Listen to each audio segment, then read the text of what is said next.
Hey, my friend, I'm going to tell you what to do to make sure that you reach your goals in 2024. This is a little shot of confidence, a solo episode from the Casa de Confidence podcast. Thank you for tuning in and make sure that you subscribe, whether you're on YouTube or on the podcast feed. So here it is. I'm going to tell you a story first because what I'm finding from a lot of clients is that they started the year really strong, and today is the 10th, and they already fell off the wagon. They haven't been able to achieve their goals, and they have, well, started to beat themselves up because, well, it happens, right? And we're not there. So here's the story.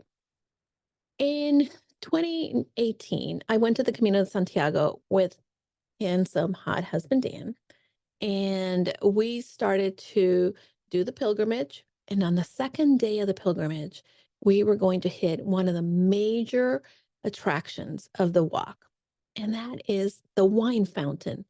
For those of you who don't know what the Camino de Santiago is, it is the 749-kilometer pilgrimage in northern Spain. There's several different routes that you can do, but I was doing the French Camino, the Camino that goes from the French Pyrenees all the way to Santiago de Compostela. I'm probably going to talk about the Camino in other videos or in other podcast episodes. There is a podcast episode where I speak to the Camino guide, so you may want to check that out to give you more context. But overall, Dan and I started walking in the morning, and we were so excited because this is the day we were going to hit Bodegas Irache, which is this, I guess, winery. The monks have been making wines for hundreds of years.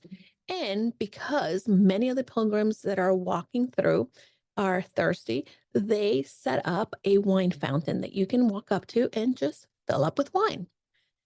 Super excited for this because, my God, who doesn't want to have a wine fountain? So, as we started to walk, we were also excited because the night before, we've made some friends at the albergue we were staying, and we had made plans with the group to meet up that following day at the next town.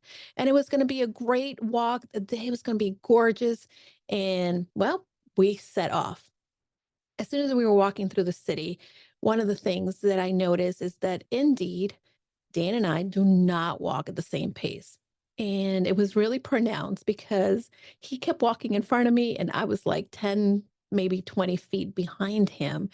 And because we were walking in the streets of a city, it was no big deal because there were stoplights and he would have to stop.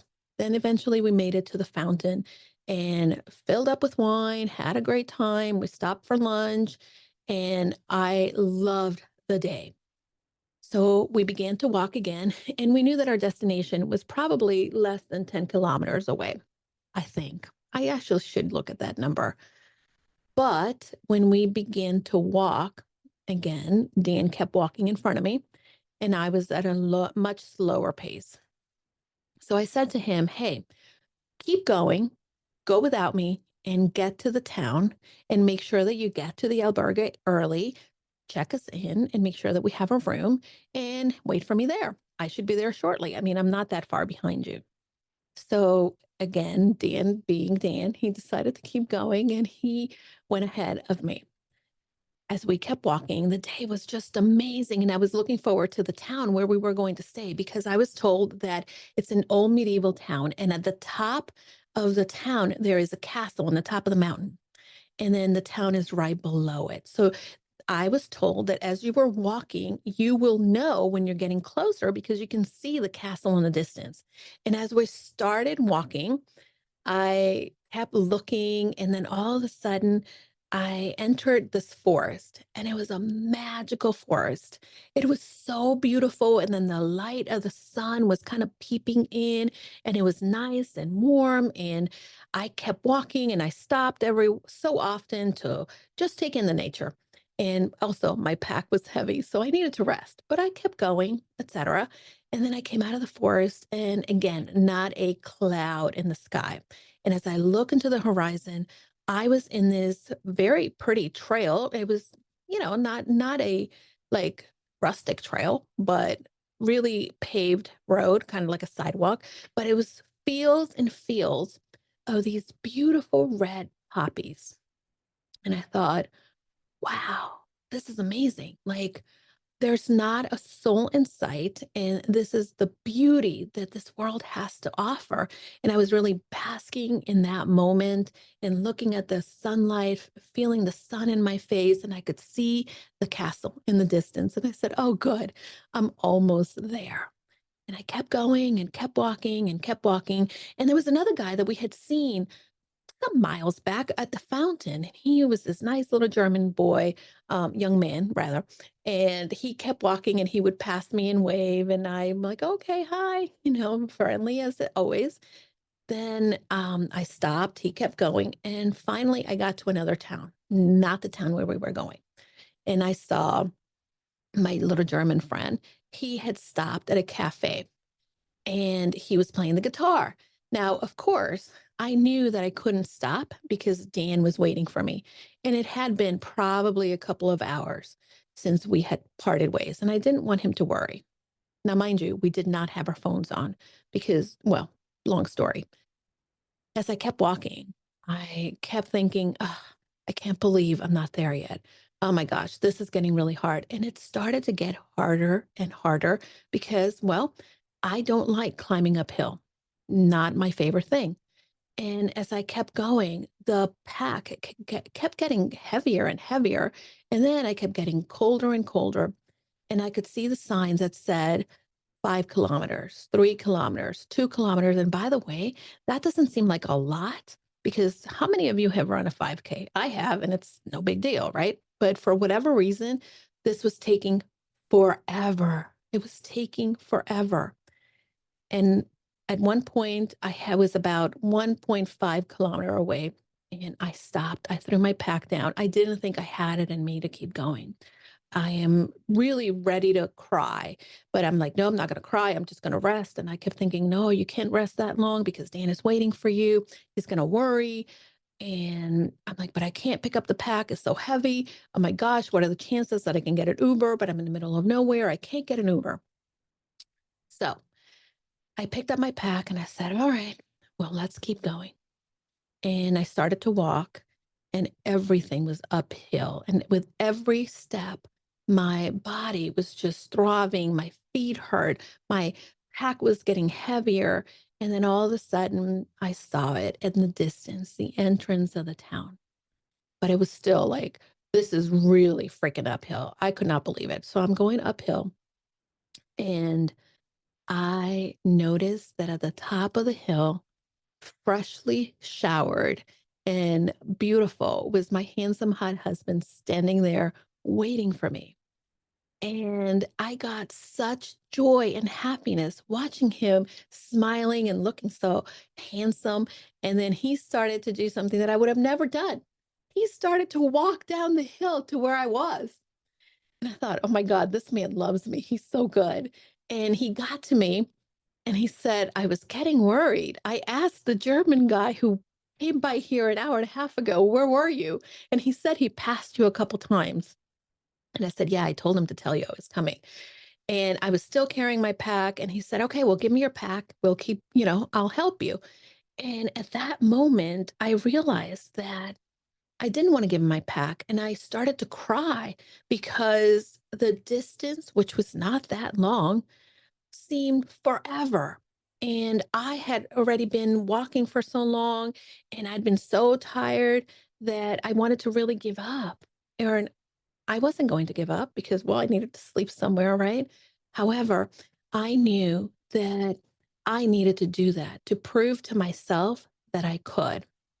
So even though I was tired, even though was crying at this point, and I was annoyed that he was helping me, he wanted to help me with the pack, and also annoyed at the fact that I wouldn't have done the same thing for him. I started to just look at the floor and look at every single step. And I said, Julie, one more step. You can do one more step. Julie, you can do one more step. Keep going, keep going. And all of a sudden, we finally made it, and we made it into the town, and we made it into the albergue where we were going to stay for the night. And I've never been happier to have made it. And here's the thing and the lesson that I learned from that many times we're going to have a goal. We're going to have something in our sights. And for many of us, we've set up some really great goals for 2024. And if you're human, you probably already kind of fell off the wagon because it's meant to happen. We begin with these big aspirations, but if we don't have the right habits, if we don't work on the systems, the processes that will help us implement these new goals and the tactics that we need to do daily to get to the goals, we are going to stumble.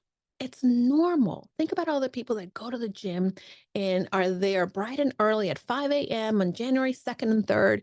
And then by the 10th, they're not there because it's cold and they're, running late for work or whatever.